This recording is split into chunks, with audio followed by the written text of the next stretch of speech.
Buongiorno, ben ritrovati con Focus TG. Paura, ieri sera ad Eraclea Mare si è ribaltato un trenino dei turisti, si è rovesciato uno dei vagoni, 14 feriti, a bordo c'erano molte famiglie con molti bambini. Ci colleghiamo subito in diretta con Anna Maria Parisi. A te la linea, Anna Maria.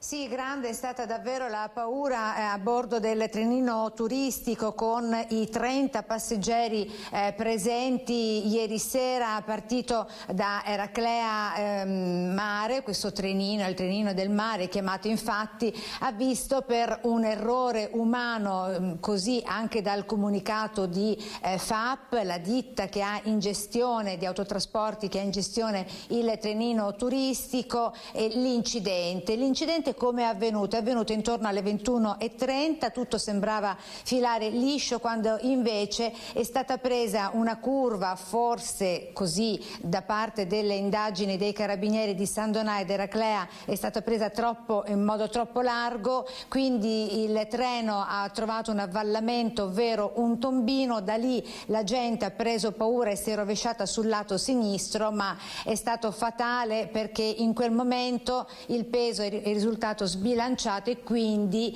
delle 30 persone, 14, come dicevi bene tu direttore, sono rimaste ferite. Tra questi diversi bambini, ma per saperne di più sentiamo il sindaco di Eraclea che ci ospita in municipio. Da lei Nadia Zanchin, buongiorno sindaco. Buongiorno. Lei si è recata immediatamente sul posto ieri sera.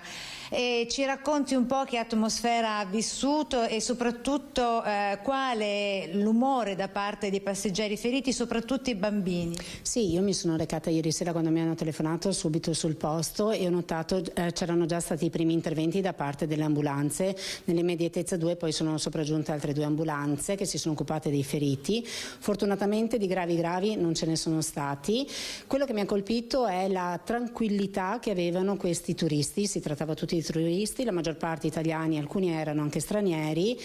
E la cosa che ha colpito è anche i bambini. I bambini erano tranquilli quando sono arrivata io. C'era poi una bambina straniera, avrà avuto 7-8 anni, proprio pacatissima, aspettava tranquillamente con i genitori le cure che poi le sono state prestate ed ha raggiunto il pronto soccorso di Jesolo, credo, perché i feriti poi sono stati ripartiti tra i 2 ospedali, Jesolo e San Donà di Piave. Esatto, dei 14 feriti 4 si sono recati immediatamente all'ospedale, portati dai sanitari del Sume 118 all'ospedale di Jesolo, tra questi 2 anziani che sono già stati dimessi e 11 invece, secondo i dati della ULS 4 Veneto Orientale, 11 quelli che si sono recati a San Donà.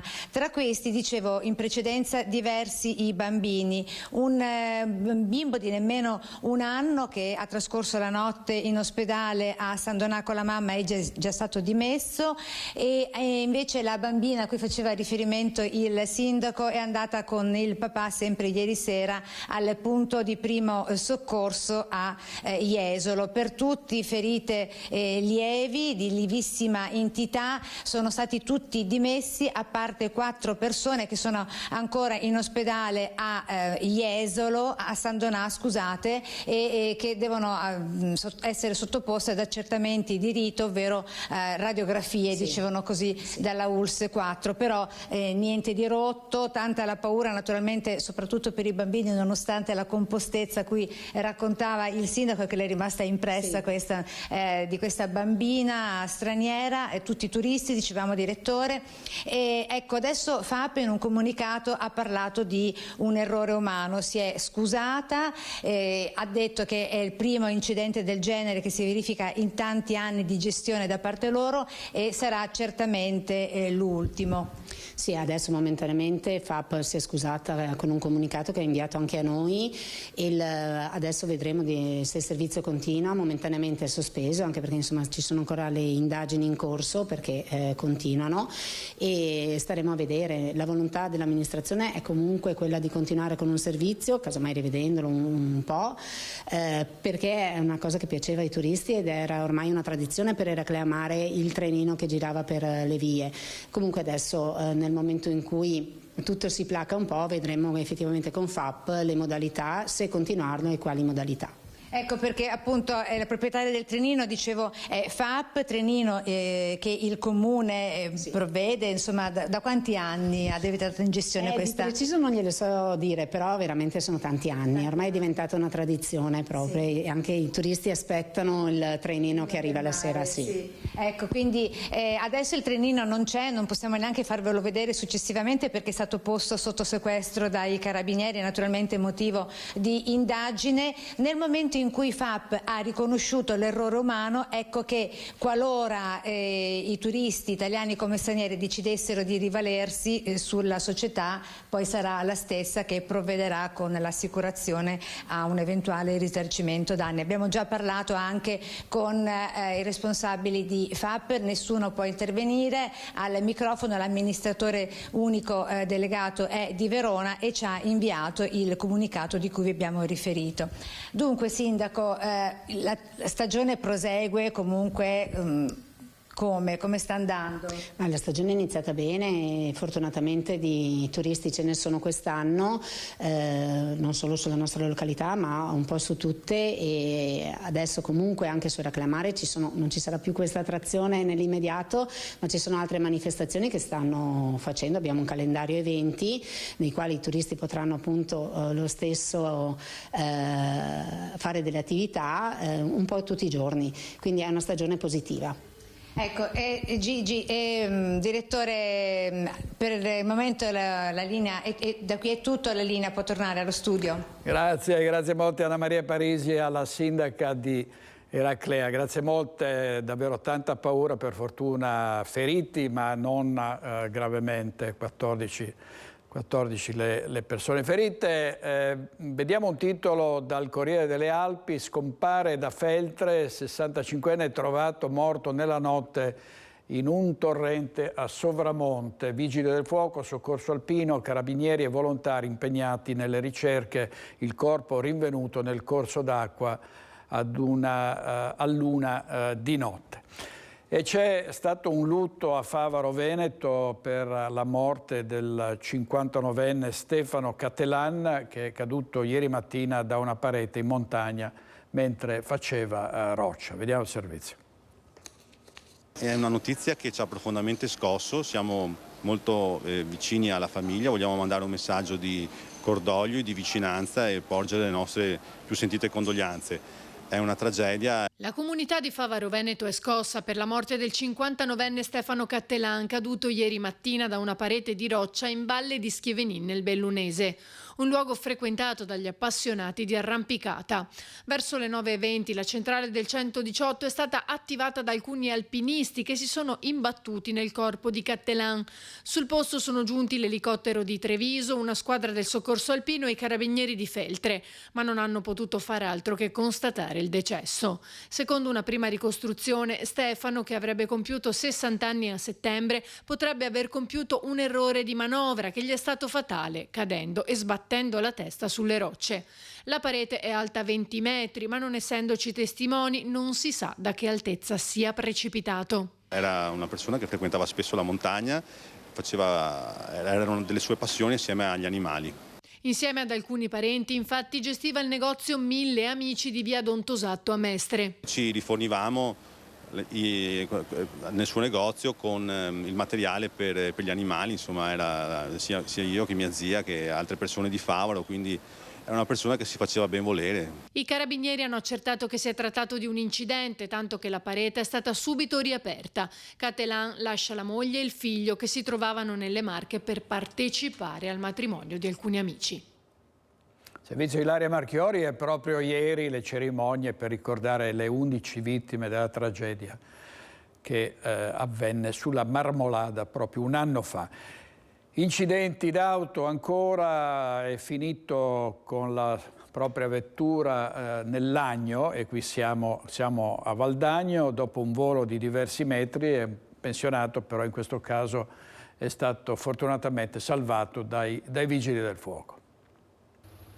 Un volo con l'auto che finisce nel torrente dopo un salto di diversi metri. Ferito il conducente. Ancora da accertare le cause dell'incidente di ieri sera avvenuto dopo le 19 in via Europa Valdagno. Secondo le ricostruzioni dei vigili del fuoco, che sono intervenuti con un complicato intervento di recupero, l'uomo, mentre percorreva la strada in prossimità della curva, avrebbe perso il controllo dell'auto, sfondando un parapetto e precipitando nel centro del corso d'acqua dopo un volo di diversi metri. I pompieri sono entrati in acqua e hanno liberato il pensionato rimasto incastrato, che è stato portato a riva per essere stabilizzato dal personale sanitario del SUEM.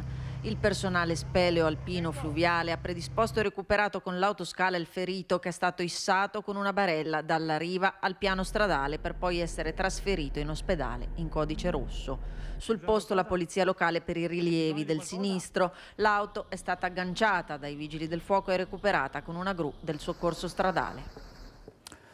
Ed era sotto l'effetto di sostanze stupefacenti il pakistano che sabato notte ha inneggiato ad Allah davanti al monumento delle Torri Gemelle. Indagine della Digos per capire se si tratti di un soggetto pericoloso. Era sotto l'effetto della droga il pakistano di 33 anni che sabato sera ha creato il panico davanti al monumento dell'11 settembre a Padova, urlando Allah Akbar e minacciando i passanti con un coltello. A rilevarlo gli esami effettuati in ospedale. I medici, per calmare l'uomo e cercare di disintossicarlo, hanno indotto il coma farmacologico. Lo straniero si trova ricoverato in ospedale a Padova in stato di arresto. Quando verrà dimesso sarà rimpatriato perché è irregolare. Nel frattempo la Digos sta svolgendo accertamenti per capire se il profilo del pakistano possa essere pericoloso per la sicurezza. Al momento non sono stati evidenziati particolari legami con il terrorismo, ma la tipologia del gesto e il luogo in cui è avvenuto, ovvero il memoriale delle Torri Gemelle, richiede molta cautela e approfondimenti per non sottovalutare nulla. Il 33enne pakistano, dopo aver inneggiato ad Allah, alla vista dei poliziotti si è immerso nelle acque del Piovego per scappare, poi con un coccio di bottiglia ha minacciato gli agenti, che lo hanno comunque fermato e portato in ospedale, dove è stato appurato che la sua forte alterazione psichica era provocata dall'abuso di droga. In regia oggi Francesco Cerone e Alberto Pivetta. Anche ieri sera abbiamo parlato di immigrazione, degli incidenti scoppiati in Francia, e ci si chiede se anche l'Italia rischi di ritrovarsi un giorno con le banlieue e con queste polveriere, con queste Santa Barbara a cielo aperto, cioè di persone che a un certo punto basta una scintilla, fanno esplodere la violenza. E di immigrazione si parla anche in Friuli Venezia Giulia. La polizia di frontiera della sezione di Trieste ha arrestato nelle scorse settimane in diverse operazioni 4 passeur per il reato di favoreggiamento dell'immigrazione clandestina. All'interno dei veicoli erano stipati diversi migranti irregolari che arrivano attraverso la frontiera sloveno-friulana. Vediamo. 4 passer arrestati e decine di migranti irregolari scoperti all'interno di furgoni e automobili, molto spesso nascosti sotto i sedili o nel vano portabagagli. L'attività della polizia di frontiera nel mese di giugno ha portato, come detto, all'arresto di 4 passeur extracomunitari per il reato di favoreggiamento dell'immigrazione clandestina. Il primo episodio risale alla sera del 6 giugno. La polizia ha arrestato a Fernetti un passeur di nazionalità ucraina. L'uomo è stato fermato per un controllo alla guida di un'autovettura con targa polacca, a bordo della quale si trovavano 4 migranti irregolari. All'arresto ha collaborato il personale del reparto prevenzione crimine Veneto di Padova. Nel primo pomeriggio del giorno seguente, nella periferia est di Trieste, la polizia ha fermato un cittadino serbo che si trovava da solo a bordo di un'auto con targa serba. Durante i controlli un secondo veicolo, questo con targa croata, sopraggiungeva nella stessa direzione. Alla vista delle forze dell'ordine, il conducente ha frenato la marcia ed è fuggito dall'autovettura andando verso la boscaglia vicina, facendo perdere le proprie tracce. Nel veicolo piantato in mezzo alla strada erano accovacciati tra i sedili posteriori e il vano bagagli 2 bambini e 4 adulti. Dalle successive verifiche è emerso il coinvolgimento del primo soggetto nel ruolo di staffetta, poi arrestato per favoreggiamento dell'immigrazione irregolare. Sempre quel giorno, non lontano dal punto di controllo, sono stati rintracciati altri 6 migranti, di cui 4 bambini, che con i 6 trovati a bordo del veicolo croato costituivano uno stesso nucleo familiare. Non è tutto, perché la notte del 10 giugno in località Pese è stato arrestato un secondo passer ucraino che viaggiava alla guida della propria auto insieme a 6 migranti irregolari, di cui 3 seduti sui sedili posteriori, uno disteso appeso ai loro piedi e 2 nascosti nel vano bagagli sotto una coperta. 4 giorni dopo, nel tardo pomeriggio, sempre a Pese, un altro arresto è stato eseguito nei confronti di un cittadino croato di 31 anni, in quanto trasportava a bordo di un'auto con targa croata 3 migranti irregolari, 2 iraniani di 14 e 41 anni e un turco di 26 anni. Dopo le formalità di rito, l'uomo è stato accompagnato al coroneo. La sua autovettura è stata posta sotto sequestro. Infine, sempre per favoreggiamento dell'immigrazione irregolare, nei giorni scorsi la polizia di frontiera ha arrestato 2 cittadini ucraini e uno serbo, tra i 36 e i 50 anni. I 3 uomini sono stati accompagnati in carcere. I veicoli, su cui avevano viaggiato complessivamente 22 migranti irregolari, tutti di nazionalità turca, di età compresa tra i 2 e i 36 anni, sono stati sequestrati. Servizio di Bernardo Gulotta della nostra redazione di Trieste aveva violentato per anni la nipotina, questo nonno orco che ora andrà in carcere. È una storia, come spesso accade, che poi di cui si viene a sapere molto tempo dopo, quando queste vittime raggiungono la maggiore età. Per 15 anni ha molestato sessualmente le 2 nipotine della sua compagna. Ieri finalmente un 61enne marocchino è stato condannato a 5 anni di carcere. In precedenza lo straniero aveva risarcito le vittime ed era stato imposto il divieto di avvicinamento ai luoghi frequentati dalle 2 minorenni. Le ragazze, che oggi hanno 15 e 21 anni, sono le nipoti di una donna moldava che il marocchino aveva iniziato a frequentare nel 2007. La denuncia che ha fatto scattare le indagini è partita dalla madre delle 2 bambine dopo il racconto fatto dalla più piccola qualche tempo fa. La minorenne ha raccontato dei palpeggiamenti che il compagno della nonna la costringeva a subire. La sorella più grande, ai carabinieri, ha raccontato episodi analoghi. Le violenze sono iniziate quando le bambine avevano circa 6 anni. Ora il marocchino andrà in carcere. Poliziotto della questura di Padova, un agente di polizia che va in pensione, e l'ultimo turno in volante con il figlio, a sua volta agente di pubblica sicurezza. Vediamo.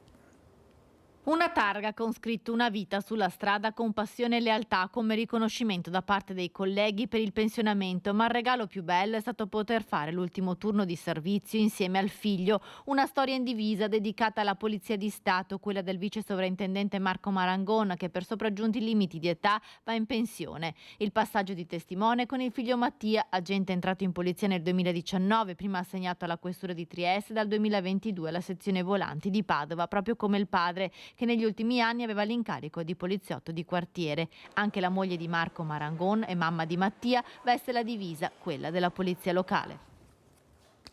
Ancora bullismo. A Padova un 21enne è stato aggredito da bulli all'uscita di un supermercato. Abbiamo intervistato il papà della vittima.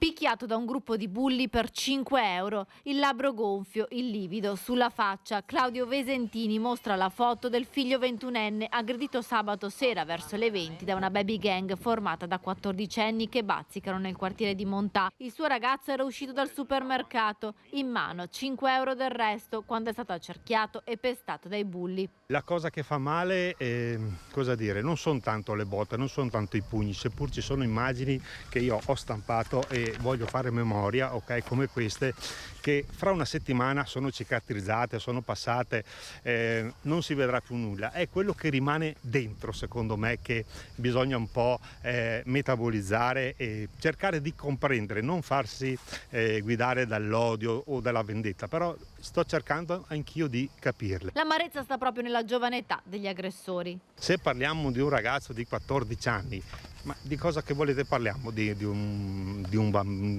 bandito, di un capomafia? No, si tratta solamente di un ragazzino che sta cominciando un po' l'attività. Ma perché? Perché è un po' lasciato solo, non gli viene dato nessuna alternativa. Questo è il problema. E in più, da come è successo, diciamo, da come mi ha descritto mio figlio l'accaduto, c'è il capobanda che fa e gli apprendisti che stanno lì a guardare. Da tempo Vesentini, volto noto in quartiere a Montà per il suo impegno nel sociale, chiede che vengano fatte delle azioni per strappare dalla strada quei ragazzini. Aver chiesto più volte al comune di Padova di mettere un'illuminazione qua sul viale, non siamo mai state ascoltate, eppure abbiamo un'amministrazione che si vanta di tante cose belle che sta facendo sempre nel centro storico, mentre le periferie vengono abbandonate. Che mi fa male ancora è la richiesta che ho fatto sempre all'amministrazione di aprire uno dei campi sportivi che abbiamo qua, e l'avevo fatto ancora un anno fa apposta perché volevo togliere questi ragazzi dalle strade, dargli una possibilità, un'alternativa di poter giocare, di fare un po' di socializzazione, però mi sto scontrando con una burocrazia che è veramente imbarazzante. Nel frattempo in città dovrebbero arrivare nuove telecamere di videosorveglianza, assicura l'assessore alla sicurezza Diego Bonavina, ma da papà Claudio Vesentini spera in progetti di coinvolgimento sociale dei minorenni. Io spererei di poter un giorno incontrarli e far veramente qualcosa di buono assieme con questi ragazzi. Il mio obiettivo non è quello di avere una vendetta, anche se per un po' l'ho pensato, però il mio obiettivo che voglio mantenere è quello di riuscire a fare qualcosa con questi ragazzi di positivo e di aiuto per tutti.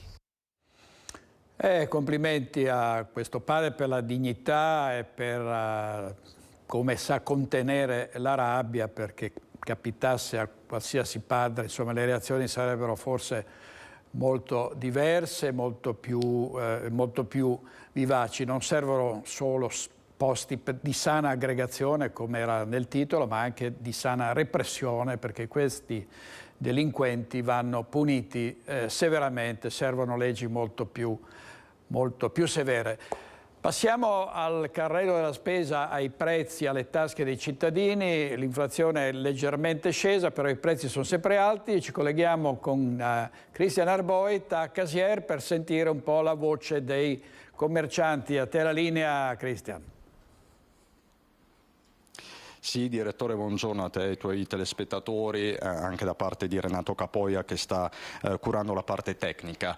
Mi trovo all'interno di un panificio, di un laboratorio con il titolare Gianluca Gobbo, mi scusi Gianluca. E, insomma, lei qui a Casier è un'istituzione, sì, e dal suo osservatorio privilegiato vede insomma come sta cambiando anche l'abitudine dei consumatori. È cambiato parecchio, dal Covid agli aumenti che ci sono stati, l'energia elettrica, il metano, le materie prime, tutto aumentato. Tutto aumentato, sì. Parliamo di un 10, 20, 30%? Anche un 30% aumentato, sicuro. E questi aumenti poi ricadono sul cliente? Sui prodotti finali. Purtroppo così. I prezzi sono lievitati ma tanto. Le farine da ciabatte, da zoccoletti, tutti i cereali aumentati tanto. Adesso un chilo di pane tradizionale più o meno a quanto lo fa? Sui 6 euro, se più i cereali che hanno aumentato parecchio.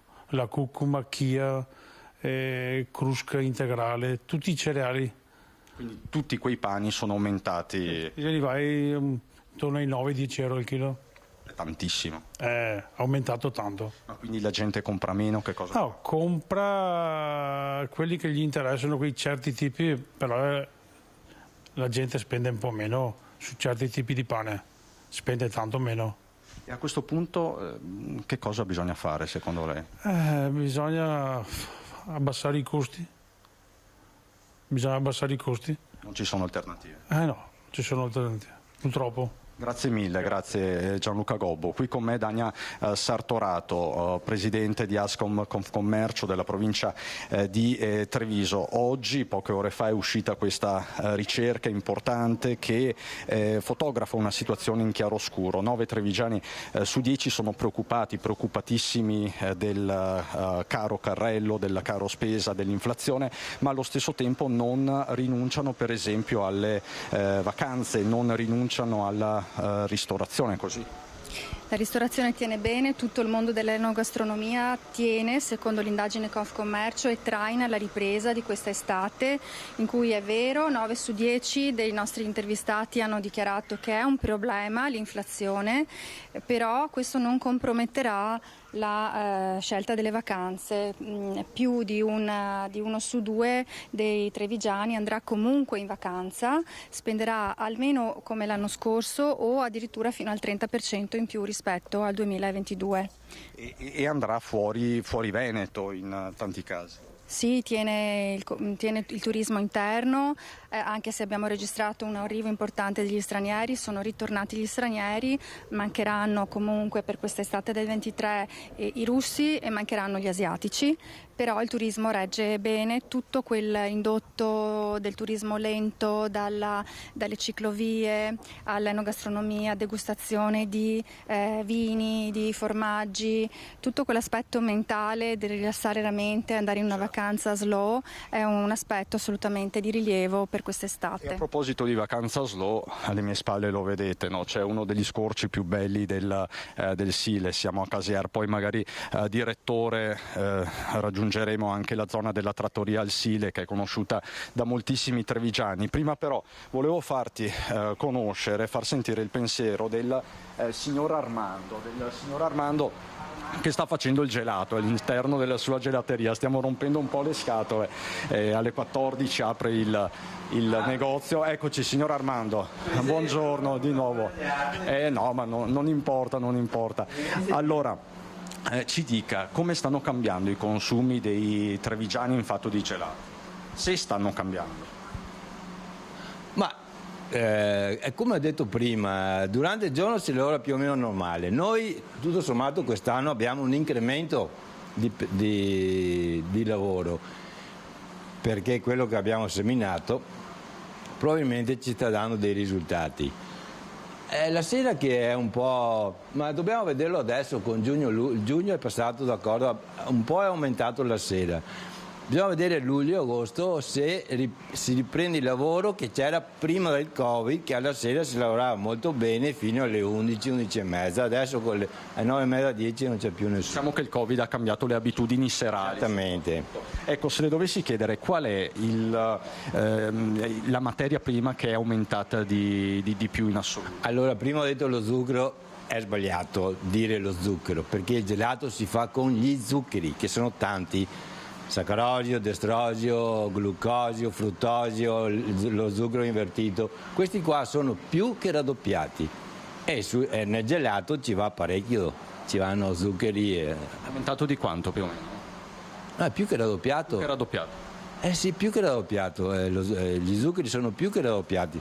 Il destrosio addirittura è triplicato, cioè veramente sono di fuori per fuori. E poi, come ho detto anche prima, in generale dal 20 al 30 e certi prodotti anche il 40%, per non parlare dell'energia che lo sappiamo tutti. Certo. Però la gente non rinuncia al gelato, insomma, non rinuncia a questo piccolo piacere. No, secondo me il gelato è un settore che nei momenti difficili funziona meglio.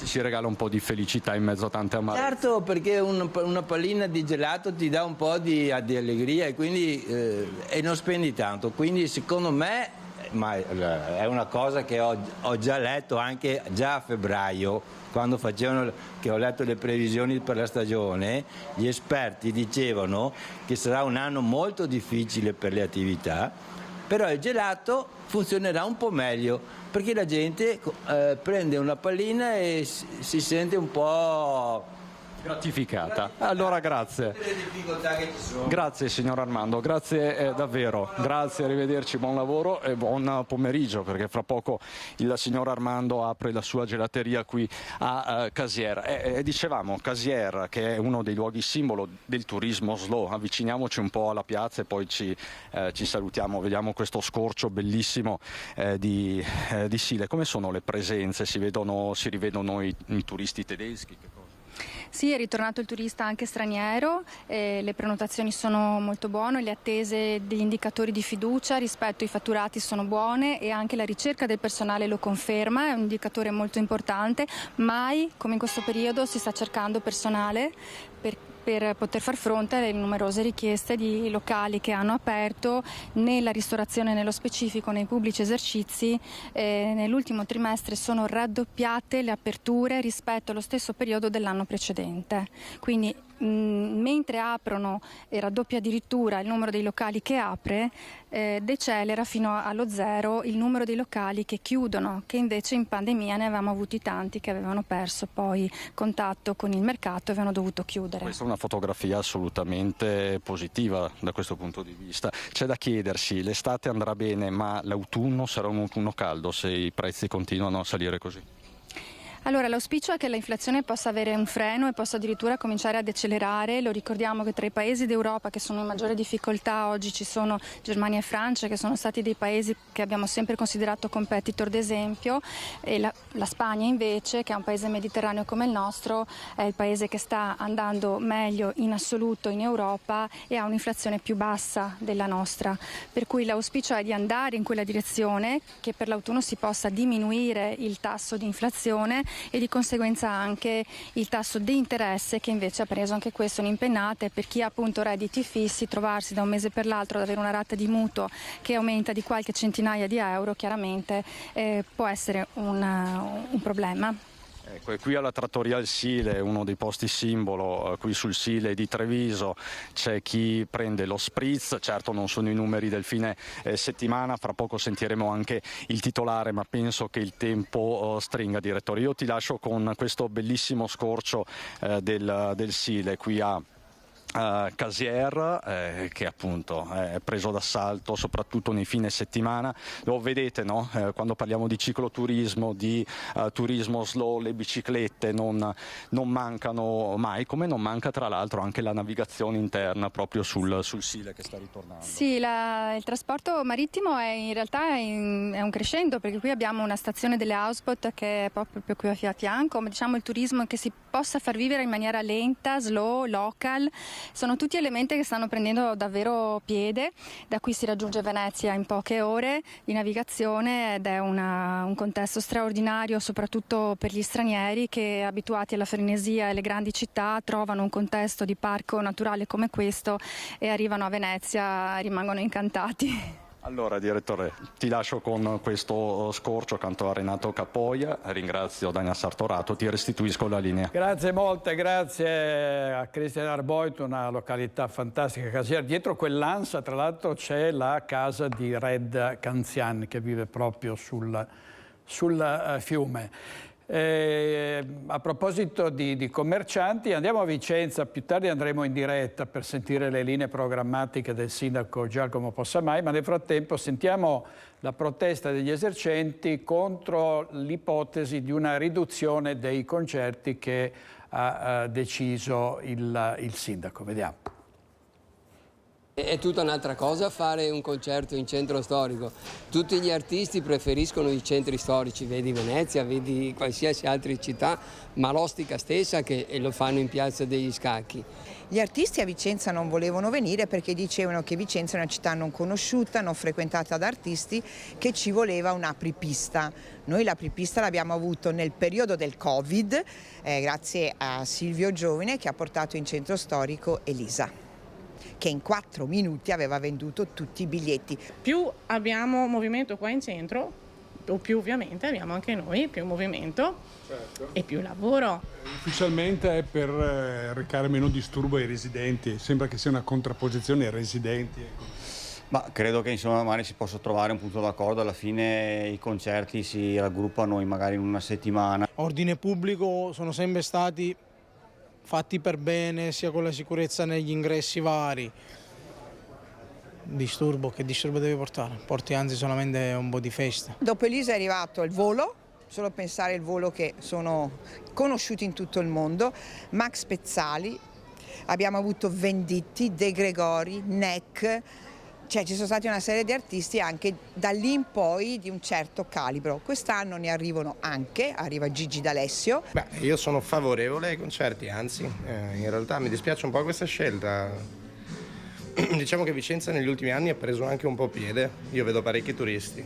Noi andiamo controcorrente riguardo i concerti, perché nelle altre città, vedi anche Marostica sta facendo veramente una bella estate. Certo, può darsi di una banda heavy metal, può essere un po' più difficile, però nell'ambito della piazza, che è la nostra piazza, dei concerti mirati, ecco, con determinati tipi di musica si possono ancora fare, penso io.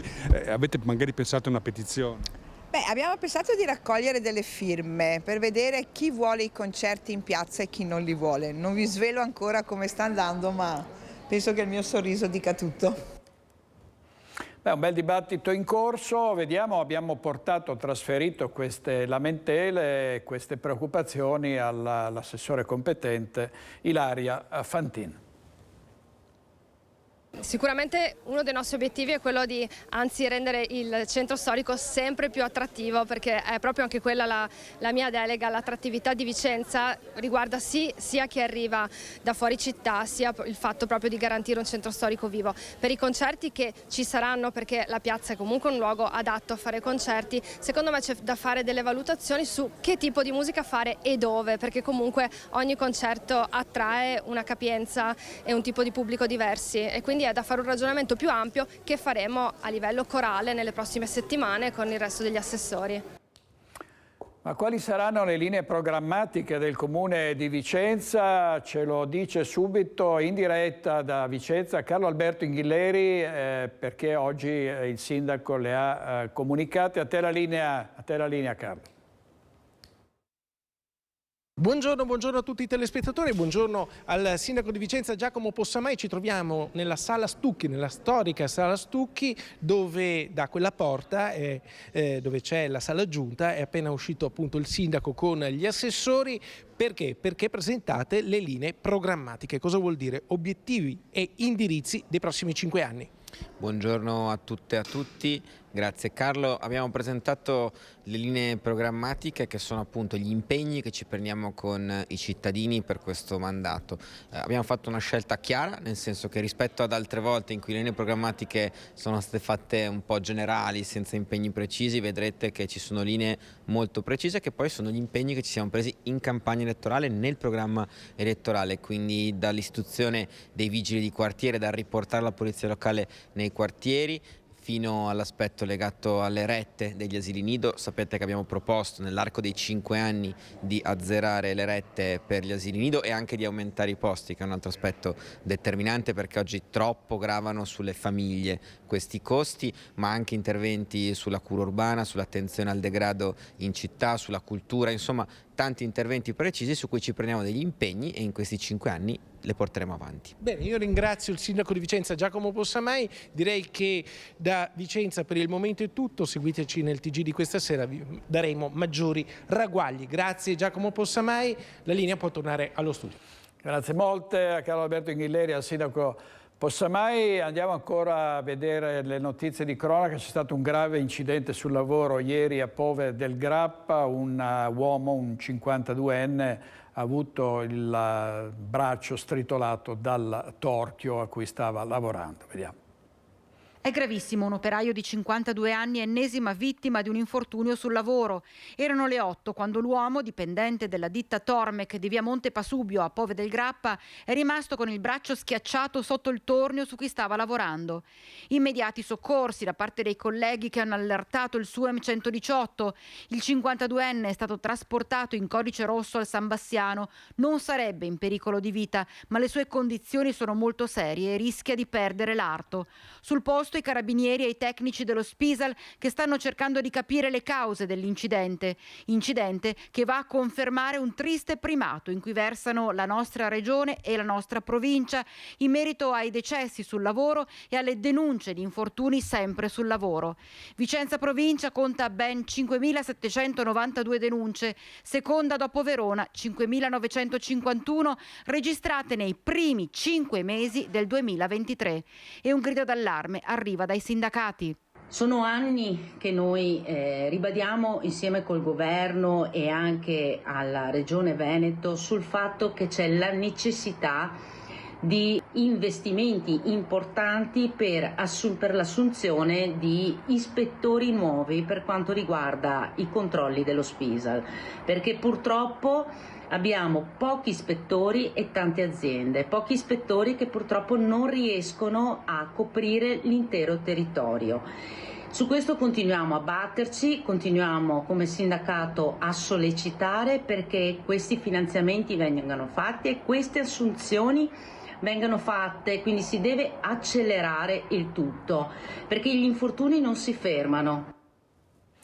E ancora una tragedia sulle strade, la morte di un giovane motociclista, 21 anni, è accaduto un incidente a Boara Pisani e questo ragazzo ha deciso, la famiglia del ragazzo ha deciso di donare gli organi. Vediamo il servizio.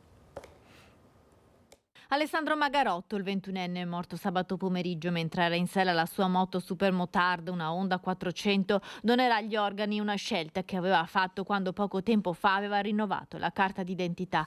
La famiglia in queste ore ha definito anche la data dei funerali che si svolgeranno mercoledì 5 luglio alle 16:30 a Boara Pisani, il paese dove viveva Alessandro Magarotto con la famiglia e dove sabato pomeriggio è avvenuto l'incidente mortale.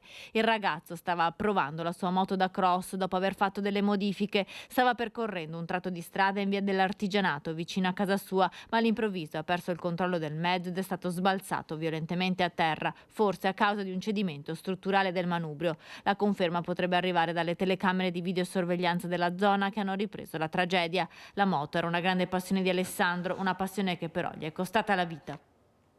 Vice Valentina Visentino, una bella storia sulla prima pagina del Mattino di Napoli. Marta, mamma oltre la disabilità, abbraccia Delia, una nuova vita contro ogni difficoltà. La campionessa paralimpica, 36 anni, di Curtarolo, ha perso l'uso delle gambe nel 2007.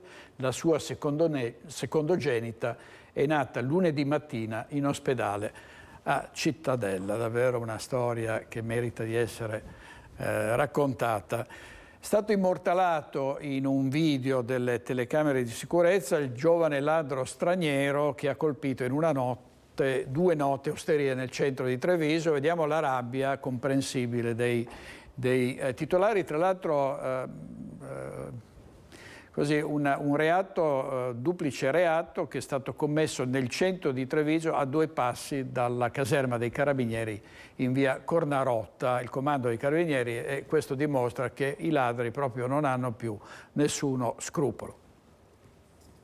Questo fatto di essere sempre lì sul chi vive e mi vengono a portare via la roba e mi rompono qui e mi bruciano là, ma scherziamo, dai. Io la penso in tutt'altra maniera.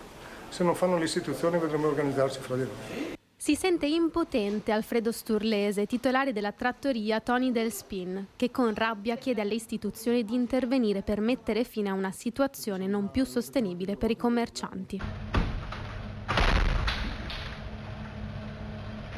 Mezzanotte e 44, entra a colpo sicuro, indisturbato e silenzioso il ventenne che la notte tra sabato e domenica si è introdotto nella trattoria del Spin. A volto scoperto e in camicia si dirige verso la cassa, un colpo di circa 500 euro. In 3 minuti il ragazzo è fuori, ma è stato ripreso in volto dalle telecamere. Come si sente adesso? Vorrei poter non rispondere perché sennò... Diciamola così, che io sono tollerante con tutti, sono una persona buona, eccetera, però secondo me le persone si devono comportare correttamente. Chi non si comporta correttamente, soprattutto gli stranieri, una volta che fanno dei reati, eccetera, devono andare fuori da questo paese. Fuori, basta. Non possiamo tollerare continuamente questa roba qua. Non possiamo barricarci in casa perché dobbiamo lavorare. Io adesso questi soldi qua me li devo sudare per ripagarmi le cose. Non me li dà nessuno. Non la prima volta che la trattoria del Spin si trova tristemente bersaglio dei ladri.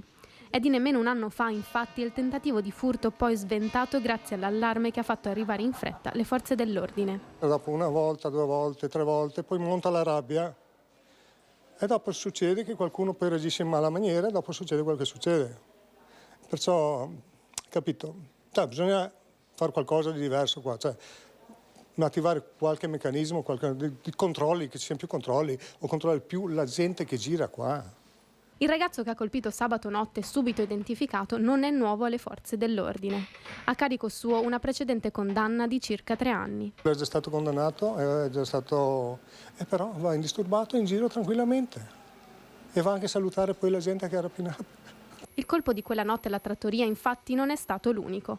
Poco prima il ragazzo si era introdotto nell'osteria poco distante dove aveva lavorato come pizzaiolo. In realtà sono 4 giorni che io ricevo furti da questa persona. Già da venerdì pomeriggio, venerdì notte, sabato e domenica. Dunque mi aveva preso le chiavi. Era riuscito a prendere le chiavi di scorta e entrava via l'incasso. Un ragazzo che conosceva bene, che ha avuto la faccia tosta di passare durante il giorno a salutare il suo vecchio datore di lavoro quando ancora non conosceva l'identità del ladro che da giorni commetteva piccoli furti di fondo cassa serali. Mi sono appostato e domenica notte l'ho beccato, l'ho visto fisicamente, però è scappato via. Però a me interessava sapere chi era, l'importante era quello, perché così chiudevo il cerchio. Ma non lo so, è incredibile, un recidivo continua a compiere lo stesso reato e rimane in Italia, va preso e riportato nel suo paese d'origine. Così funziona in genere in altre nazioni. Da noi invece ce li teniamo e ci troviamo poi in queste condizioni. Dicevo prima il mattino di Padova, ho detto il mattino di Napoli quando ho parlato di Marta, la campionessa paralimpica che ha avuto una secondogenita, e quindi è il mattino di Padova ovviamente, non il mattino di Napoli. Allora andiamo a Belluno perché c'è un cambio della guardia in questura, arriva un nuovo questore e sentiamo in diretta Tiziana Bolognani. Sì, buongiorno a voi, vi parliamo da un luogo privilegiato, siamo in questura a Belluno in compagnia del signor Questore. Al suo ultimo giorno di incarico a Belluno raggiungerà presto la nuova sede di Reggio Emilia e oggi è stata la giornata di saluto, di commiato ufficiale a partire chiaramente dalle istituzioni, prefetto in primis, sindaci, tutti coloro i quali hanno collaborato con la Polizia di Stato. Signor Questore, che esperienza è stata quella bellunese? È stata un'esperienza sicuramente estremamente formativa, impegnativa e interessante. Mi auguro di aver dato un contributo a quello che è il mantenimento di un livello elevato per quanto concerne la sicurezza della provincia. Naturalmente il giudizio finale non spetta a me, ma spetta, come dicevo prima, a quella che è la mia committenza e che quindi è la cittadinanza. Sono fiducioso però in un giudizio indulgente. Diciamo così che la percezione di sicurezza magari in questi ultimi tempi è cambiata, anche a Belluno ha iniziato a far capolino il fenomeno delle baby gang, anche a Belluno ci sono stati episodi, uno in particolare lo ricordiamo l'autunno scorso, abbastanza preoccupante, che però, parliamo della rapina a Ponte nelle Alpi al supermercato Ardivell, che però voi siete stati in grado di immediatamente circoscrivere nel giro di brevissimo tempo. Sì, questo è vero e anche da questo punto di vista io non posso che ringraziare il personale che ha operato nell'occasione, vale a dire l'ufficio investigativo, la squadra mobile. Credo che si tratti ancora di episodi, quindi che non ci sia un discorso di continuità. È chiaro però che il problema non va sottovalutato, perché anche Belluno, per quanto città dal punto di vista delle dimensioni non particolarmente estesa, però risente di quelle che sono le problematiche generali di tutto il territorio nazionale, quindi anche queste manifestazioni di disagio sostanzialmente giovanile che possono anche inopinatamente raggiungere livelli così pericolosi, perché voi ricorderete come si sia andati molto vicino all'irreparabile. Ecco, da questo punto di vista la guardia va tenuta alta sotto tutti i profili, quindi sia sotto il profilo della prevenzione, sotto il profilo, quando ci vuole, della repressione, ma anche sotto altri profili che sono profili di ordine sociologico, formativo e via discorrendo, quindi tutte le istituzioni devono fare la loro parte. Credo che l'istituzione che ho avuto il privilegio di rappresentare qui abbia fatto la sua e quindi ecco, sono fiducioso che la situazione possa essere mantenuta a livelli accettabili. Ecco, dal punto di vista del futuro della questura di Belluno, sappiamo che nei prossimi giorni arriverà il nuovo questore, che è l'attuale dirigente della Polfer del Veneto. Resta a lei, come peraltro anche ai suoi predecessori, il cruccio, quello più importante, quello di dare una sede dignitosa alla questura di Belluno. Si parla oramai davvero da decenni di un trasferimento nella vicinissima ex caserma Fantuzzi, e pur tuttavia le cose sembrano in una condizione di stallo e anche lei non è riuscito di mettere un punto fermo. Sì, è vero, questo è un po' un cruccio, anche se quelle che sono le possibilità da parte del questore sulla materia sono modeste, perché si tratta di interventi che sono sotto il profilo tecnico di competenza di altri enti. Voglio lanciare un appello perché mi sembra davvero importante che questa situazione venga finalmente risolta, perché non è più procrastinabile, essendoci l'edificio pronto, lo stanziamento, eccetera, eccetera. Bisognerebbe cercare di risolvere, che poi io capisco sono tematiche importanti con una loro valenza, ma insomma diciamo che la questura ha aspettato un pochino troppo da questo punto di vista, e mi auguro insomma che i miei successori possano vedere colmata questa lacuna. Per carità, si opera e si agisce lo stesso, il servizio viene assicurato, però potrebbe essere assicurato un servizio di qualità ancora migliore se fossimo messi nelle condizioni di meglio operare. Senta, seguirà le Olimpiadi in ultima battuta da lontano? Sì, ho dovuto occuparmi di quella che è stata la prima progettazione sotto il profilo dell'ordine della sicurezza pubblica, ma sono certo che il mio successore, con cui appunto sono anche i rapporti di amicizia, saprà proseguire in maniera assolutamente adeguata sulla strada che è stata già segnata. La ringraziamo, signor Questore Maggese, la ringraziamo per la cortesia che ci ha dedicato e le auguriamo evidentemente le cose migliori per il suo futuro professionale. Da Belluno è tutto, vi restituisco la linea. Grazie Tiziana, grazie. Proprio fa parte del lavoro, dell'attività dei questori, della carriera dei questori, quella di ricoprire questi ruoli in diverse città, proprio perché ci siano uomini che non stringano troppi legami con il territorio, e questo vale anche per tante altre professioni delicate. Torniamo adesso ad Eraclea Mare da Anna Maria Parisi per il ribaltamento del trenino. Ha parlato prima Anna Maria Parisi con la sindaca, adesso ti trovi, Anna Maria, sul luogo in cui è avvenuto l'incidente. Corretto direttore, così siamo ad Eraclea Mare, come dicevi tu, in via Livenzuola 9 alla stazione delle Corriere, per intenderci dove è successo il fatto. Ancora visibili i segni tracciati dagli investigatori che si stanno occupando delle immagini, e fa davvero impressione, vedi direttore, a vedere i grossi segni del sangue che hanno perso i turisti feriti, che si sono ribaltati dalla parte sinistra del trenino, con uno dei due convogli che è letteralmente scivolato ed è caduto. Ecco, adesso vado un po' avanti con le immagini di Sandro Ponchio, perché dai segni, questi segni verdi che si vedono per terra, evidenziati dagli investigatori, cioè i carabinieri di San Donà e di Eraclea, si vede proprio come il trenino abbia preso la curva della rotazione in modo troppo largo, e sia prima di qua, ecco, ha preso il tombino che si trova qui sotto a questo porticato, ha preso questo tombino qui e poi è scivolato. Già da qua stava sbandando, la gente si è impressionata, ha preso paura perché il convoglio aveva perso equilibrio e qui si è proprio rovesciato. Questo è il punto esatto in cui è accaduto l'incidente. Dicevamo, delle 30 persone presenti, 14 i feriti,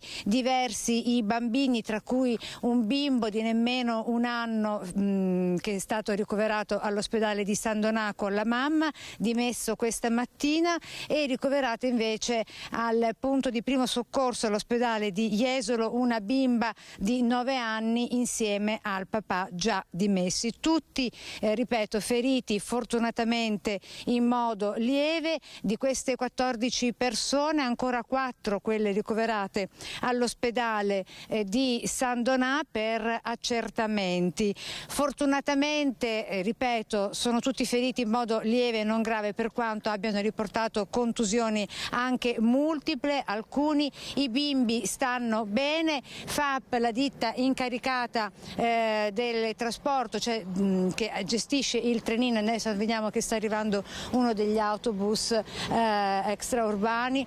Ecco, la ditta incaricata che si occupa del trenino si è scusato così l'amministratore delegato. Il trenino non è visibile perché è stato posto sotto sequestro, sospeso per il momento il servizio turistico con il trenino turistico.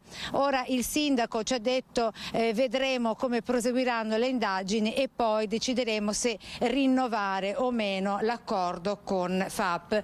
Certo è, ha detto anche il sindaco, che il trenino turistico piace a tutti, grandi e piccini, infatti molti erano gli adulti presenti ieri sera nel trenino che si è rovesciato. E da Eraclea Mare è tutto, la linea torna a te, direttore. Grazie molte, grazie ad Anna Maria Parisi e a Sandro Ponchio da Eraclea Mare. Aggiungiamo solo che l'autista è stato sottoposto ad alcol test ed è risultato negativo, ha subito prestato i primi soccorsi ai feriti, avete visto proprio macchie di sangue, per cui feriti fortunatamente non gravi, ma un incidente che poteva causare un bilancio molto più serio. Andiamo in pubblicità e poi torniamo subito. State con noi, altri servizi, altri collegamenti con i nostri inviati in tutte le province del Veneto. A tra poco.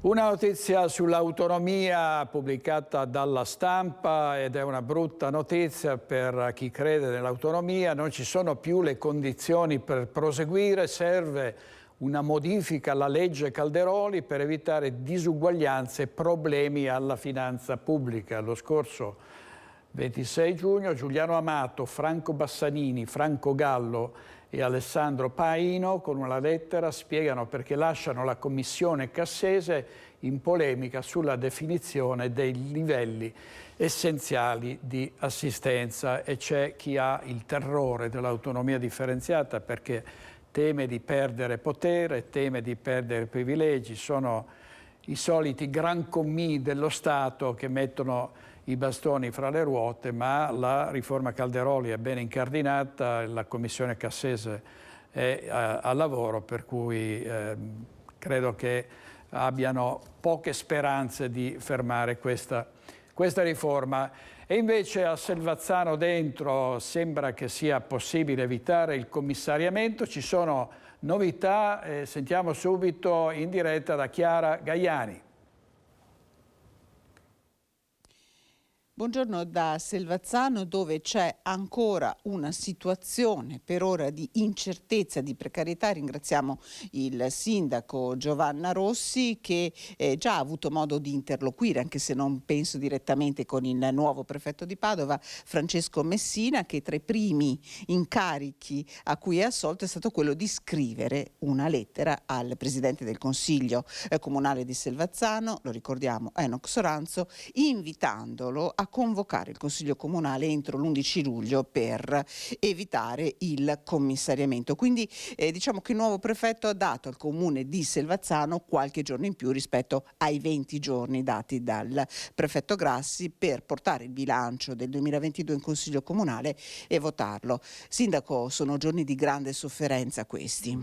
Sì, parecchia sofferenza, parecchia così anche riflessione, ma anche parecchia forza che ti viene dalle persone che incontri, dai cittadini, dalle associazioni, da tutti che ti dicono non vogliamo il commissario a Selvazzano, e questo per me è il motivo per cui combatterò fino alla fine, combatto e sono convinta che per il bene della città questo si debba fare. Ringrazio pubblicamente Sua Eccellenza il nuovo prefetto Francesco Messina, perché effettivamente ieri sera ha mandato questa indicazione al Presidente del Consiglio. Cadiamo anche in questo momento di passaggio tra i due prefetti, per cui il prefetto Grassi aveva appunto dato l'indicazione di convocare questo Consiglio Comunale entro il 5, cosa che non è avvenuta, e il nuovo prefetto ha, diciamo, dilazionato il termine, che non era obbligatorio, cioè scusate, che non era perentorio, e quindi probabilmente era nelle sue facoltà farlo. Quindi io sono fiduciosa che questo tempo serva a tutti i consiglieri, e rifaccio l'appello in maniera molto ferma e decisa, perché è nelle facoltà di tutti i 17 consiglieri comunali, compresa me.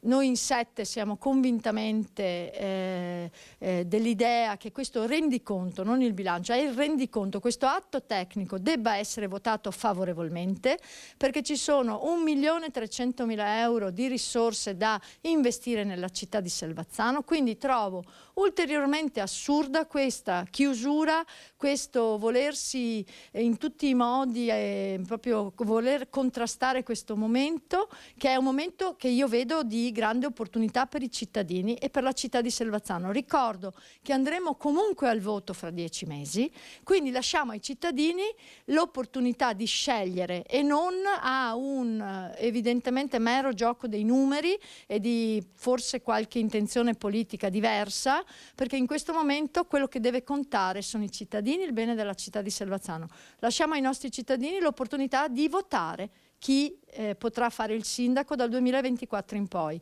Lo chiedo in maniera ferma, decisa, consapevole, ma molto fiduciosa, perché credo che questo tempo debba servire a tutti i nostri consiglieri per fare veramente una riflessione profonda, perché è nella responsabilità di tutti i consiglieri decidere che venga o non venga un commissario a Selvazzano. Ecco, vi racconto anche che in redazione è arrivata questa mattina un'email che arriva dalle associazioni del territorio di Selvazzano, in cui le associazioni di volontariato senza scopo di lucro chiedono che questo bilancio venga votato. Le chiedo in un flash di rispondermi, sindaco. C'è ancora incertezza però sui numeri, non è detto che voi andate in consiglio e riuscite a portare a casa, a vincere la vostra battaglia. Come vi state muovendo? Stiamo ovviamente facendo incontri, stiamo chiedendo un gesto di responsabilità. Certo, se ci fosse la certezza non saremmo in questa condizione. Allora ricordiamo in chiusura che c'è tempo appunto fino all'11 luglio per vedere che cosa accadrà. Il nuovo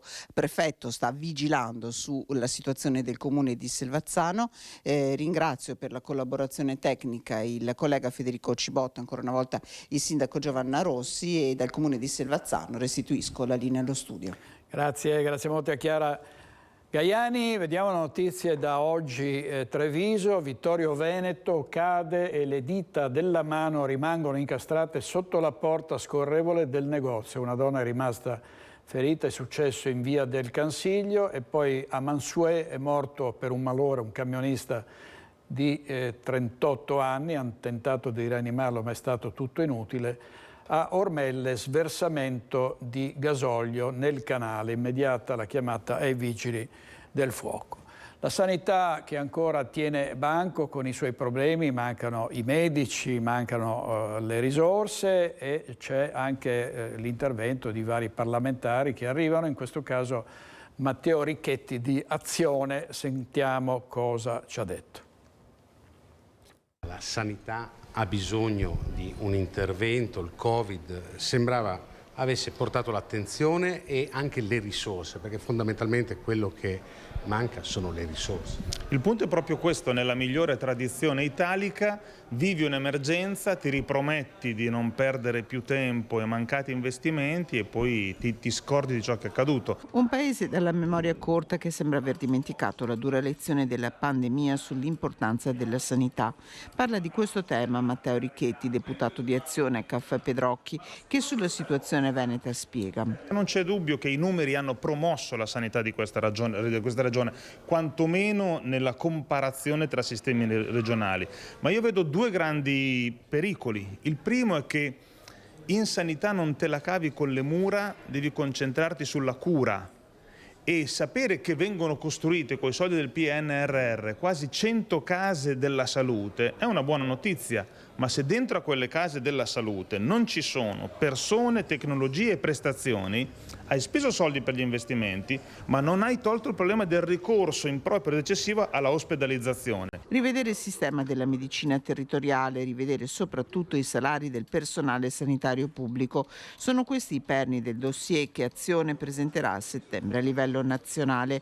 Nel frattempo, sulle liste d'attesa. Di questo fenomeno delle liste d'attesa che raggiunge, vedo anche nella vostra regione, addirittura può interessare il 70% dei richiedenti prestazioni, ci sono tre grandi direttrici. La prima, riorganizzare il funzionamento della sanità pubblica. La seconda, costruire sì convenzioni con il privato, ma dentro alle stesse condizioni di quella pubblica, di modo che la maggiore flessibilità che il privato può utilizzare ti aiuti a ridurre le liste d'attesa.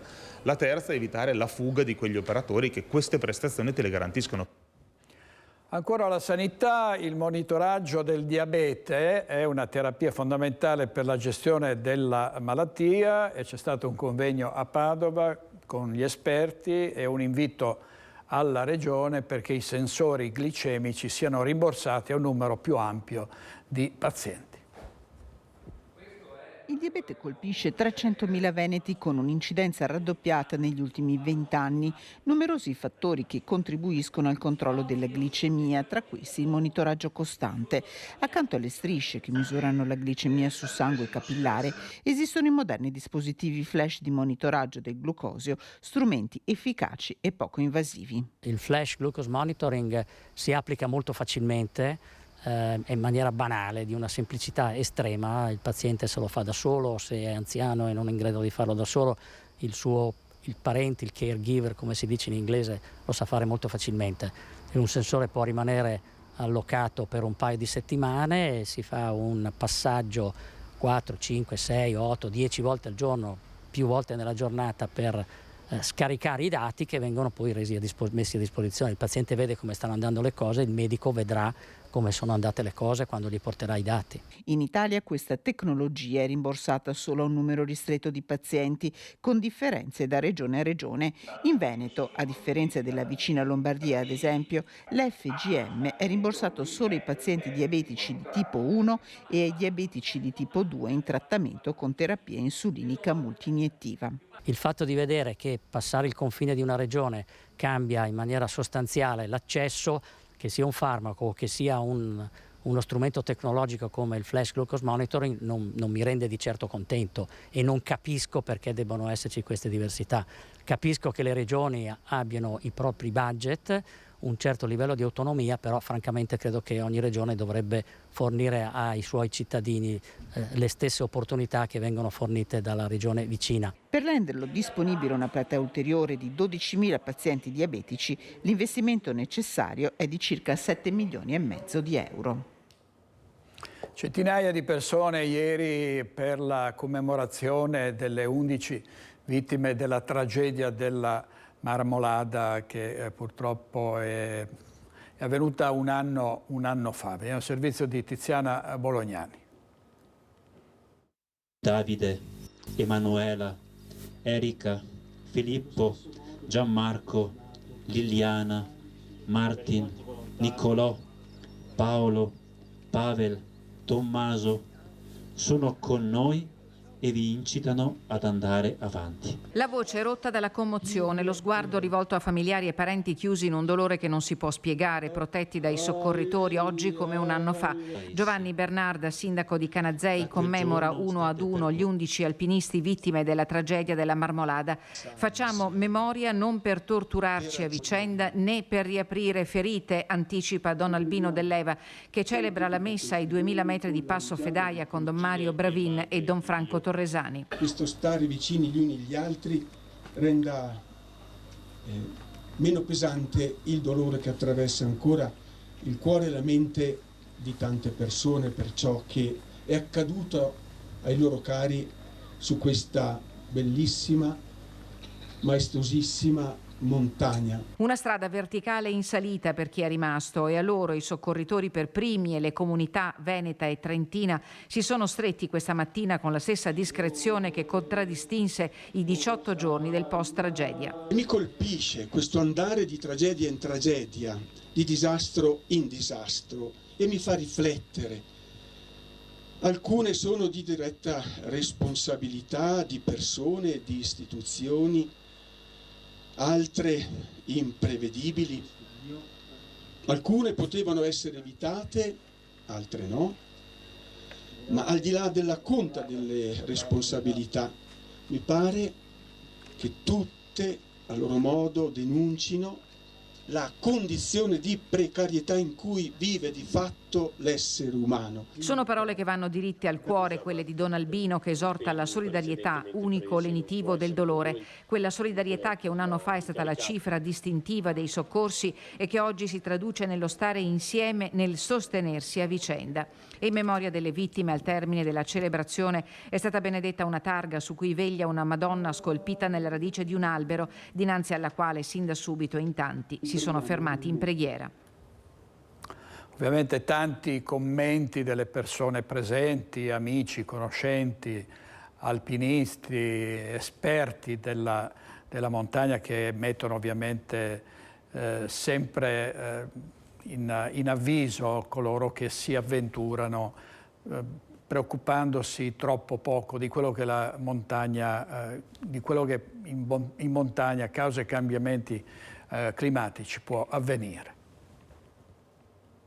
Noi abbiamo perso degli amici, dei compagni su questa tragedia, quindi a maggior ragione l'aspetto emotivo è molto importante, è stato molto forte, anche oggi è molto forte, no? Si sente proprio dentro di noi. Una rappresentanza degli oltre 200 soccorritori oggi ha presenziato al rito religioso che a Passo Fedaia, nel Pianoro, sopra il rifugio Cima 11, ha commemorato la tragedia di un anno fa. A loro è andato il ringraziamento corale per l'impegno incondizionato profuso in quei drammatici momenti, perché è un dovere andare avanti senza dimenticare. E nei momenti immediatamente successivi alla tragedia, chi è intervenuto ai piedi della Marmolada, sul posto, ha rischiato del proprio, perché il rischio di un ulteriore stacco di una parte di ghiacciaio c'era, ma in quei momenti lì il cuore, il volontariato, lo spirito di solidarietà ne ha sempre la prevalenza in queste persone. Archiviata l'inchiesta giudiziaria aperta per stabilire se il collasso della calotta sommitale del ghiacciaio di Punta Rocca poteva essere evitato.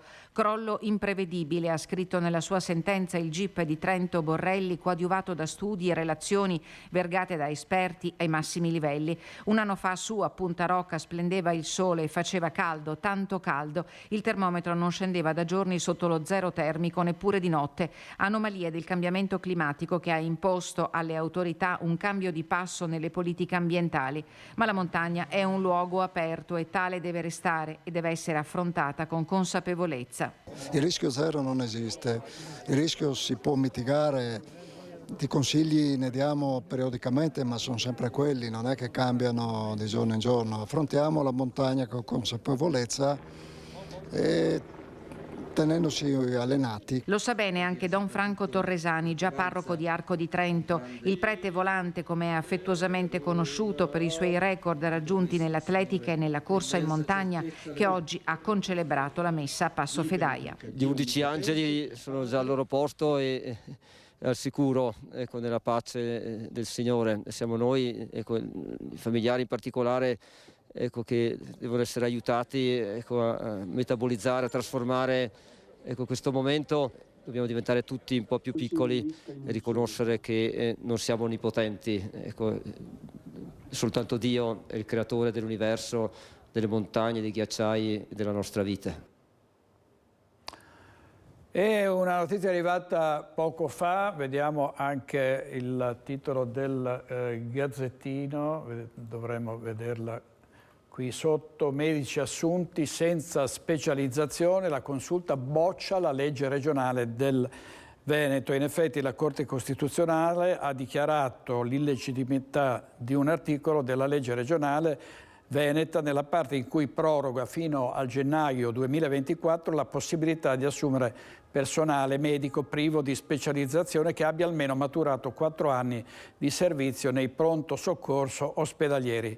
Lo rendono oggi noto i consiglieri regionali del PD Francesca Zottis, Anna Maria Bigon e Chiara Luisetto, secondo cui si tratta dell'ennesima legge impugnata, dell'ennesima scorciatoia intrapresa da questa giunta per evitare di investire nella qualità e capillarità dei servizi della sanità pubblica.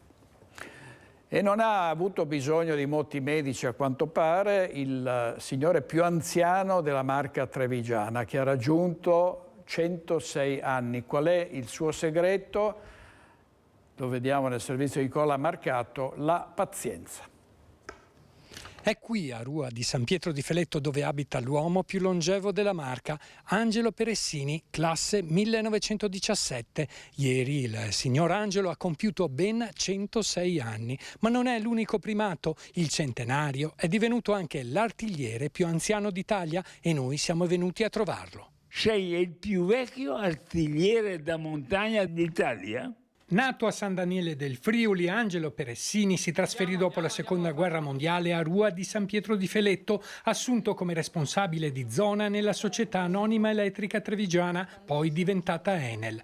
Qui, assieme alla moglie Maria, che lo ha lasciato dopo 63 anni di matrimonio, ha cresciuto 2 figlie, Adalisa e Rosella. La moglie l'aveva conosciuta andando a ballare a San Daniele del Friuli. Per me io malo, allora per me. Sono ballato e abbiamo ballato fino alle 3 della notte. Una breve corrispondenza, ma l'amore era già sbocciato. Insomma, in 3 mesi trovata e sposata.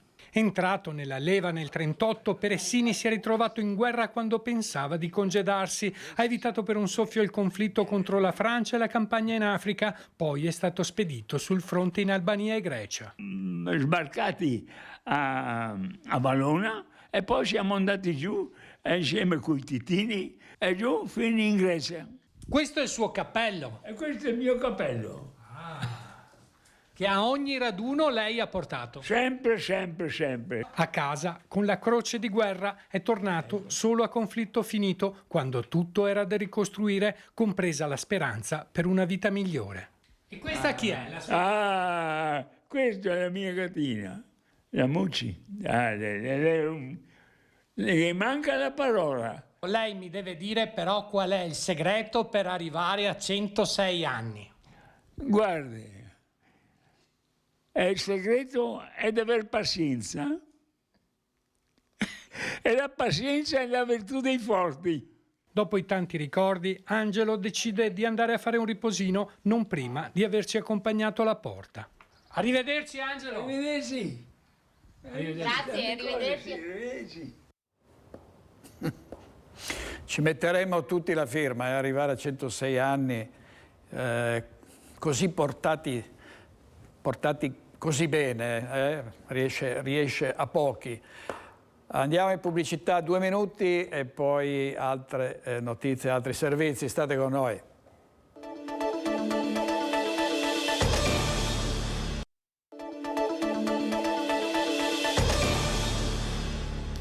Di nuovo in diretta con Focus TG, andiamo a Bassano del Grappa perché stanno diventando un po' matti gli automobilisti che si trovano di fronte al Ponte della Vittoria chiuso e devono fare una lunga gincana per arrivare alla meta. Sentiamo cosa ci racconta, cosa ci ha già detto anche ieri Alex Giuliano. Primo giorno di lavori sul Ponte della Vittoria, ma bisognerà perlomeno raddoppiare gli sforzi, perché oltre che lavorare al cantiere bisogna lavorare per risolvere le tante criticità che si sono presentate. Partiamo da una considerazione di base. La segnaletica c'è e anche la campagna di informazione promossa dal Comune è stata capillare, ma evidentemente non basta. Guardate in soli 15 minuti quanti automobilisti sono arrivati ignari della chiusura del ponte. E così Viale Armando Diaz per tutta la giornata si è trasformato in un cul-de-sac dove fare inversione a U.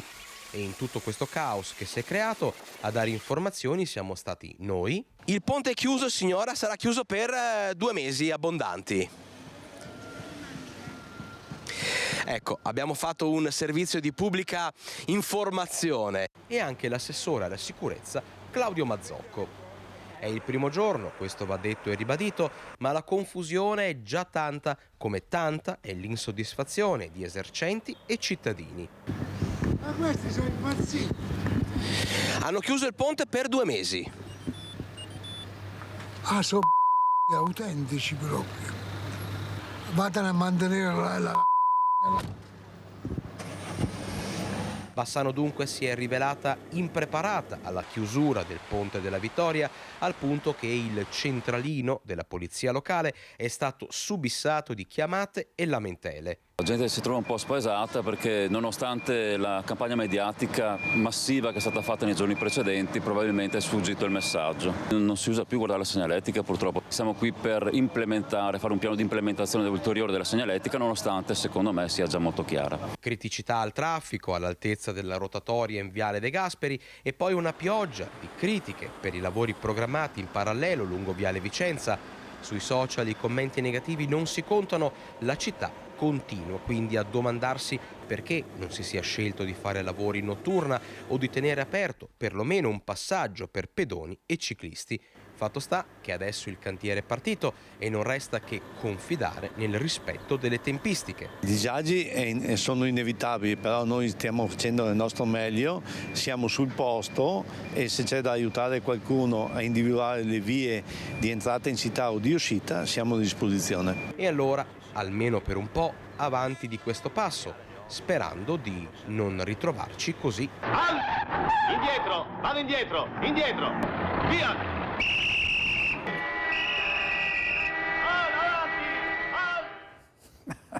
Alberto Sordi dei Panni di un Visio Urbano a Roma. Vediamo anche altre reazioni e l'appello degli esercenti della zona. Vediamo. Primo giorno di chiusura del Ponte della Vittoria per gli esercenti. Troppo presto per parlare di perdite e danni.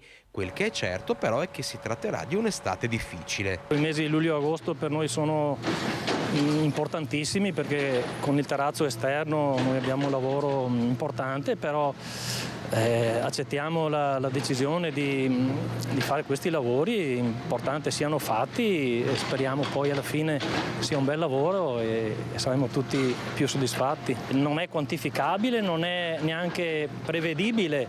Per esempio stamattina avessi saputo di questa situazione non avrei aperto, adesso venire a mangiare a quest'ora con questi rumori è pressoché impossibile. Il problema cantiere apre tuttavia una strada da percorrere per risolvere un altro problema importante, quello della sicurezza, e l'appello rivolto all'amministrazione comunale è di quelli che non devono restare inascoltati. Noi abbiamo un passaggio pedonale qua davanti che solo fortunatamente fino adesso non ci è scappato il morto in pratica. Ci sono stati incidenti gravissimi, io ho 22 anni che sono qua, ma molto gravi.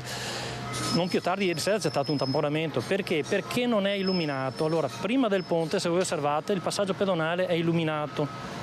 La gente passa di sera con il buio, se poi piove abbiamo fatto bingo, passano a 50, 60, 70 all'ora, non lo vedono, passano proprio, e noi qua, la mia cuoca, la proprietaria del ristorante sotto, sono stati investiti, ogni altro giorno si rischia la vita a fare passare questo passaggio. Se fosse possibile, visto che stanno facendo questi lavori qua, magari renderlo anche illuminato, farebbero l'interesse della collettività.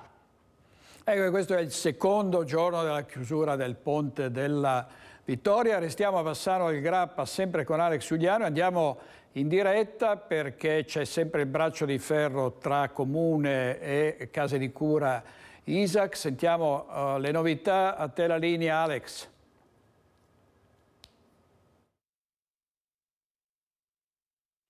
Un buongiorno allo studio, un buongiorno ai nostri telespettatori. Siamo con Renzo Rigon a Bassano del Grappa, dove si è da poco conclusa un'importante conferenza stampa. Al mio fianco ci sono le sigle sindacali unitarie CGIL, CISL e UIL per parlare ancora di ISAC, case di riposo che a Bassano sono un tema sicuramente caldo, sicuramente scottante, sicuramente di stretta attualità. Perché? Perché intanto c'è, così denunciano i sindacati, poca chiarezza, c'è una tendenza a virare sempre di più verso il privato e all'orizzonte c'è il piano MAR, quindi parliamo di urbanistica, parliamo di progetti della Bassano Futura che ha contorni ancora poco definiti. In tutto questo sono chiaramente coinvolti e costretti a convivere nell'incertezza i lavoratori, le lavoratrici, gli ospiti delle case di riposo. E allora noi cominciamo subito con cercare di fare appunto un po' di chiarezza per quanto possibile. Partiamo dal discorso del piano MAR. Tante polemiche nelle scorse settimane, c'è chi ha ipotizzato un coinvolgimento sempre maggiore dei privati. Avete avuto dai confronti, dai colloqui con il CDA qualche delucidazione, qualche rassicurazione? Allora, buongiorno a tutti. Intanto, per quanto riguarda il piano MAR, di cui si parla in questi giorni, sappiamo che è una spina nel fianco di molte amministrazioni e anche di alcuni cittadini residenti, però la correlazione che si sta verificando con la casa di riposo pubblica ISAC di Bassano del Grappa ci crea molte preoccupazioni. Non abbiamo ricevuto nella riunione del 19 di giugno né nei giorni successivi alcuna informazione utile a capire qual è la portata di questo piano MAR sul sociosanitario, perché in varie interviste che sono state rilasciate dalle parti politiche e anche dai vertici ISAC è trapelato che verrà costruita una casa di riposo privata e altri servizi socio-assistenziali e pertanto siamo molto in linea di capire cosa sta veramente succedendo. Quale sarà il futuro dell'ISAC? Perché questo piano MAR, ricordiamoci che sorgerà dove c'è l'attuale via Tabacco e la zona limitrofa, a 2 passi veramente da via Parolini e al confine con il parco della casa di riposo struttura Sturm. Pertanto il nostro intento è quello di avere chiarimenti indispensabili, utili a capire cosa si costruirà, quale sarà la portata di questa casa di riposo privata, con quali fondi e quale correlazione ci sarà con la casa di riposo pubblica vicina. Assolutamente vogliamo mantenere un presidio di casa di riposo pubblica a Bassano del Grappa. Le sigle sindacali hanno mantenuto e hanno confermato di mantenere la loro posizione, la loro rotta ben precisa. Poi dopo parleremo di come invece Comune e Regione si stanno comportando, ma lo si diceva prima, c'è un problema che riguarda sicuramente gli ospiti ma anche i dipendenti. Certo, noi continueremo a mantenere alta l'attenzione anche sulle condizioni di lavoro dei dipendenti. E quello che ci viene comunicato adesso fondamentalmente è che tutti i dipendenti, direttamente dipendenti di ISAC, sono stati trasferiti e quindi internalizzati all'interno della struttura Sturm. Questo però voglio dire, è una magra consolazione, nel senso che Villa Serena, per quello che le è dato ancora da vivere al suo interno, ha altri tipi di dipendenti, ha i dipendenti che gestiscono i reparti che si sono scelti di esternalizzare, quindi parliamo anche lì di un numero consistente di dipendenti che al giorno d'oggi non hanno alcuna garanzia rispetto al loro impiego, quindi non è che questo, come dire, toglie o sottrae l'attenzione da parte nostra rispetto a Villa Serena, rispetto a quelle che sono state anche le scelte che, come abbiamo sempre denunciato, si sono fatte negli anni, quella di una riduzione del numero degli operatori sanitari nei relativi turni del mattino al pomeriggio e quindi anche una riduzione di quelli che sono stati i servizi, cosa che è concausa rispetto alla mancata richiesta di entrata in casa di riposo in Villa Serena in maniera particolare, che si è realizzata proprio negli ultimi tempi. Questa è proprio una delle concause che hanno portato a questo stato di abbandono di questa struttura. Ricordiamo che anche durante la conferenza stampa, insomma, si è chiarito, si è ribadito ancora una volta di non voler demonizzare il privato, ma pubblico e privato sono realtà che possono tranquillamente coesistere. A Bassano lo fanno già, ora però c'è da capire come si comporterà l'amministrazione comunale che, insomma, dopo aver sfiduciato il CDA dell'ISAC ha avuto, diciamo, un riavvicinamento ultimamente, e anche la Regione. Sì, siamo anche noi in attesa di capire bene che posizioni prenderanno. La nostra posizione però non è cambiata. Stiamo ancora raccogliendo le firme e continueremo a portare l'attenzione perché tutto rimanga pubblico, non solo la casa di riposo di adesso, ma anche eventualmente, se si deciderà di fare una nuova casa di riposo al posto di Villa Serena, questa deve rimanere sempre di natura pubblica, non solo la struttura ma anche i lavoratori che ci lavoreranno.